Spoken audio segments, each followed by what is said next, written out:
Hi everyone. My friend in the previous video discussed about the components of a computer, the memory unit, and also an introduction to the C language environment. In this video, we'll be digging a little deeper and exploring about the various data types in C. So what is data type? It's just as simple as it sounds. It's a representation of data.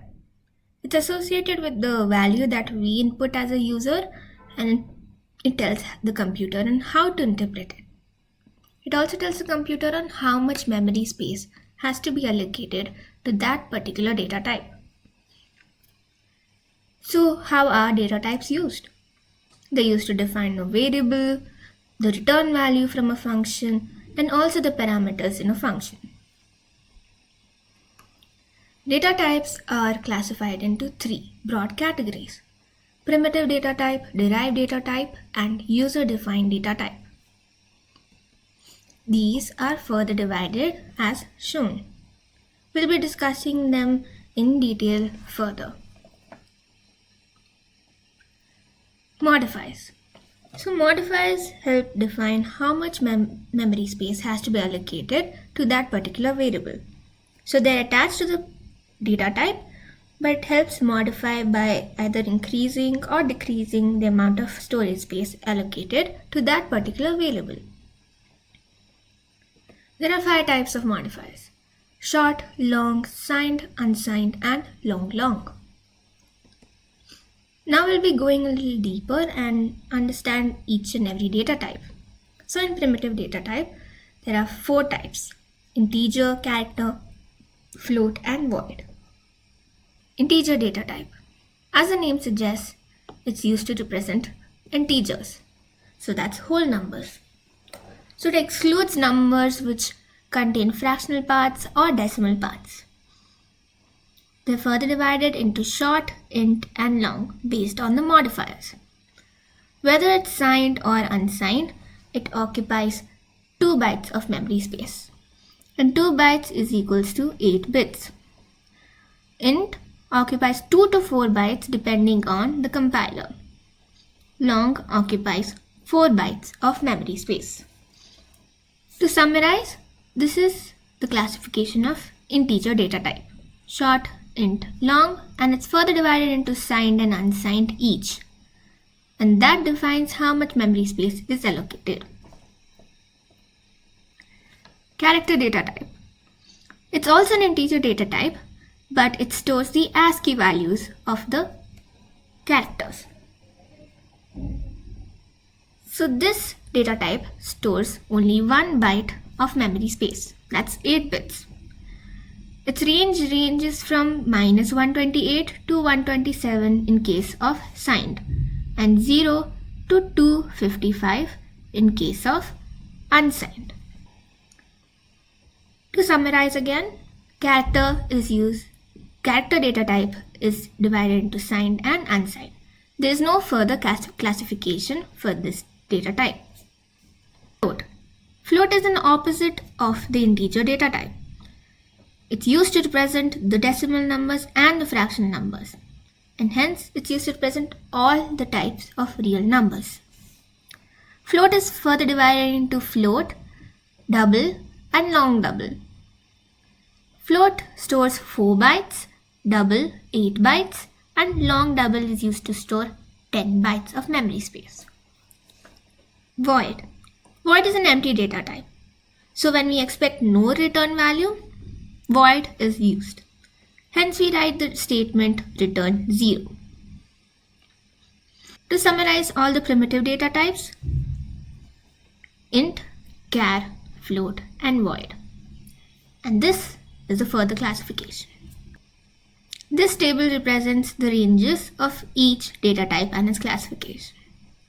As you can see, the unsigned values have only positive numbers, whereas signed has negative to positive. And signed is almost half the range of unsigned. So as you can see, 127 times 2 is 255 approximately. This is an important topic. this table defines the format specifiers of each type. The format specifier of each type begins with percentage and later is continued by the different. The format specifier begins with percentage and is followed by each data type. So int is percentage %d, char is percentage %c, float is percentage %f, and double is percentage %lf. These four are the most commonly used, while others are shown below. Please make a note that signed char and unsigned char are both represented by percentage %c. Now I'll be showing you a program for all the primitive data types. Okay.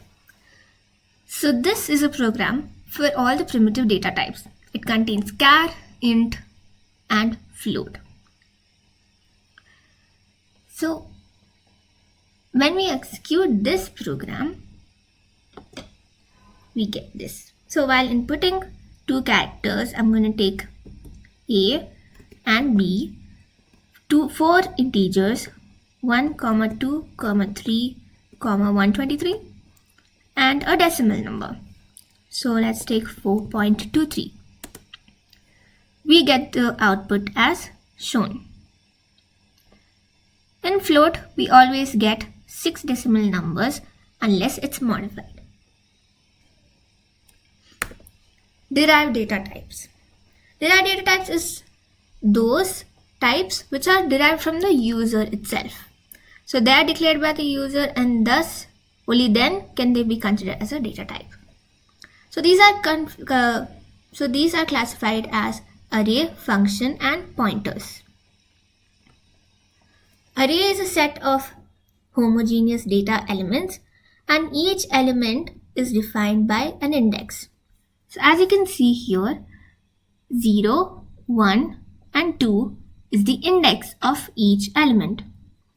And this index begins from 0 and not 1.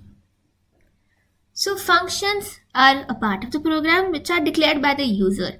They are defined by the user and can be called as many times in order to save the memory space. Functions is a separate chapter and that will be discussed in the further coming up videos. Pointer is a variable that holds the address of another variable. So suppose let's say if there's a variable A and that can hold the address of another variable B with the symbol this. So this is a symbol of a pointer. User-defined data types. User-defined data types consist of enumeration, structure, and union. Enumeration is a user-defined data type that provides the flexibility of defining various variables. Structure is also a user-defined data type and it's indicated by the keyword struct. It combines all the different members under a single name. Union is also a user-defined data type and holds all the different data types under a single name. So what is the difference between structure and union? In case of structure, each element in structure is provided a separate memory space, whereas in union, all the members in a union share the same memory space.